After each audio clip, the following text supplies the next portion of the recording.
Hello everybody. This lesson is for working with quadratic equations and completing the square. So the equation that we'll use for completing the square, if you're given a quadratic equation, we've got the coefficient with x, and to complete the square we'll be adding half of that coefficient. So take that coefficient with x and half of it, and then you square it to get that perfect square trinomial. So this example here, this is an example of a perfect square trinomial where the first term and the last term are perfect squares, and this middle term was found by multiplying 2 times the square root of our first term times the square root of our last term. So 2 times 3 is 6. That's how they're getting 6x. But if this is the term that we don't know, you can figure out what that term should be by taking half of this coefficient and then squaring it. So for example, with this one, we have x squared plus 24x plus, and we're adding b over 2 squared on each side. Well, 24 divided by 2, that's the term that we're squaring. 24 divided by 2 is 12.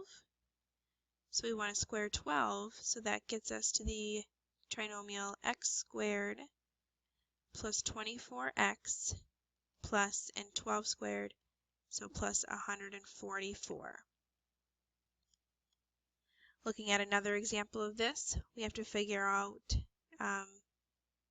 b divided by 2 squared. That's going to get us our third term. So we want to add the 16 divided by 2, so 16 is our b, and square that term.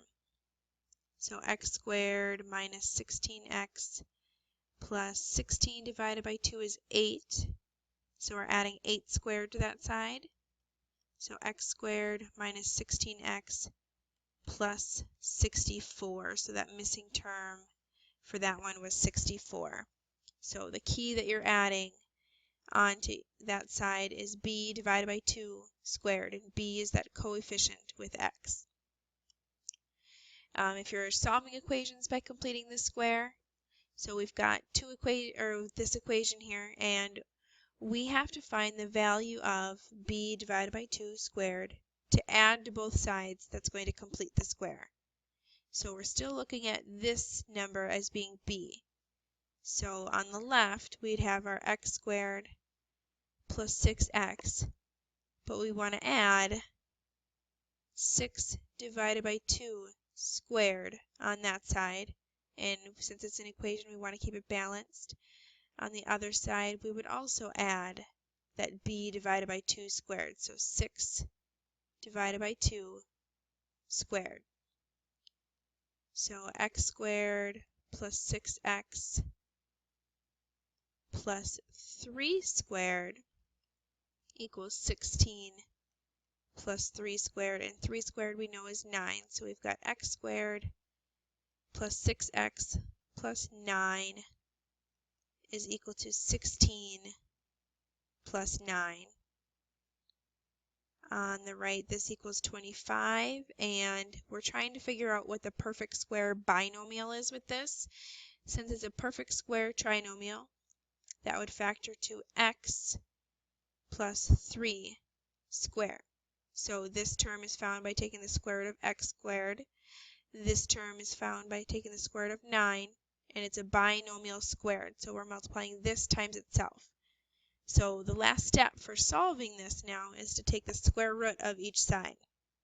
So the square root of this side and the square root of that side, we would end up with x plus 3 is equal to both a positive or a minus 5. So we're going to have two answers for x.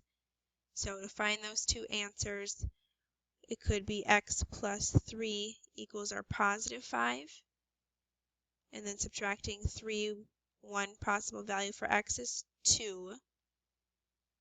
But then you could have x plus 3 equaling a negative 5. And if you subtract 3 on each side for that one, our two values for x then would be x equals 2 and x equals negative 8. So that second one there, x would equal negative 8. Looking at another example, so since we're solving by completing the square, we have to figure out what that perfect square third term would be.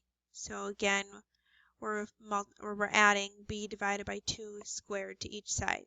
So we've got x squared minus 18x plus, and our b divided by 2, so 18 divided by 2 squared, and we want to add that on the right, so negative 17 plus 18 divided by 2 squared. Actually simplifying now, we have x squared minus 18x plus 9 squared equaling a negative 17 plus 9 squared.